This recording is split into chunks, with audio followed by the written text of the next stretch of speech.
people think of Ripon, Wisconsin, mountain biking is probably not the first thing that they think of. And really trying to, not necessarily change that, but at least get people thinking about it. It will never be the mountain bike capital of the world, certainly. But, you know, I was bitten by the bug 15 years ago and really enjoyed the sport. And I've been trying ever since then to bring some of that back to Ripon.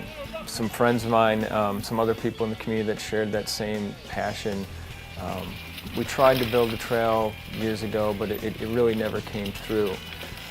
When we adopted the mountain bike team as a varsity athletic sport here at Ripon College 4 years ago, it became apparent that we really needed some place for these athletes to work on their skills and to train and to improve those skills. This trail has definitely helped my training a lot. Last year we would just do loops around the prairie up there, which is pretty much just flat and straight, nothing in the woods or anything technical. And this we do time trials every week on, and we do about 5 laps, and you try and improve on your time every week, and it gets you to be faster and more prepared for your races every weekend. The nearest mountain bike trail is probably 20 miles away, just the other side of Fond du Lac. And with, you know, classes and everything else, it's not like you can take off in the afternoon, drive over there, get in a decent training session, and get back in time before the Commons closes for dinner. This has been such a huge asset to us being a mountain bike team.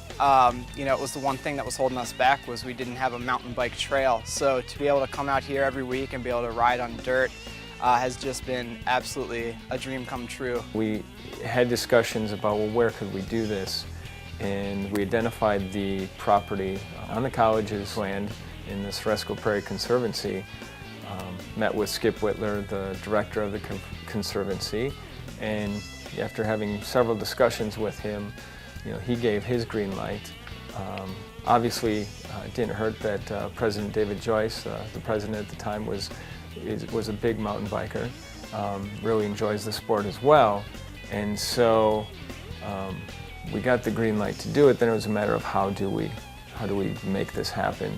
Early on, we wanted professionals to build the track, specifically International Mountain Bicycling Association Trail Solution, in order to maintain the ecosystem and environment of the Ceresco Prairie Conservancy. So then I started looking into, well, how much is this going to cost? I had some conversations, well, what are you talking, how many acres, blah, blah, blah. We've got an estimate between 13,000 and 50,000. Well, okay. We needed to narrow that down, and then we started looking at, okay, how are we going to pay for that? You know, certainly it's an out-of-budget expense for the college. It's not a priority, given the economic situation, everything that's been happening. You know, the college has been very mission-driven, and this is outside of that mission slightly. It fits within what we're trying to do and the offerings that we're trying to do, but the money wasn't there. So how do we pay for it?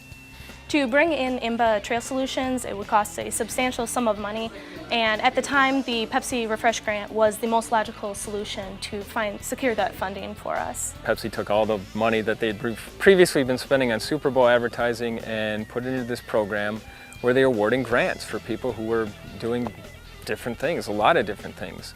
And we said, okay, let's try it. I was the one who gathered all the information about what the criteria was for the Pepsi grant, and I worked with Rick to figure out the answers, composing all the answers to fill out the application. So on the day that it was due, that we could submit it immediately. There were a couple different ways that the Pepsi grants were categorized. They were either by theme or also by amount of money. They were in categories from recreation to health to the arts, and we really thought that we had kind of a unique angle on that, and so we went ahead and put in the application. Our project was approved for voting, and through the month of August last year, August 2010, we were in the process of that voting. Rick had emailed me that our application had been accepted and that we were in the running. Out of the 1,000 applications that were accepted each month, the top 10 were the only winners that could go in each category, and it was all done by voting. And I thought, well, we're some real underdogs here. Small school, small community, but very passionate people in both the college and the community. Long story short, we won the grant. It was definitely a Ripon community effort in order to secure this $25,000 grant.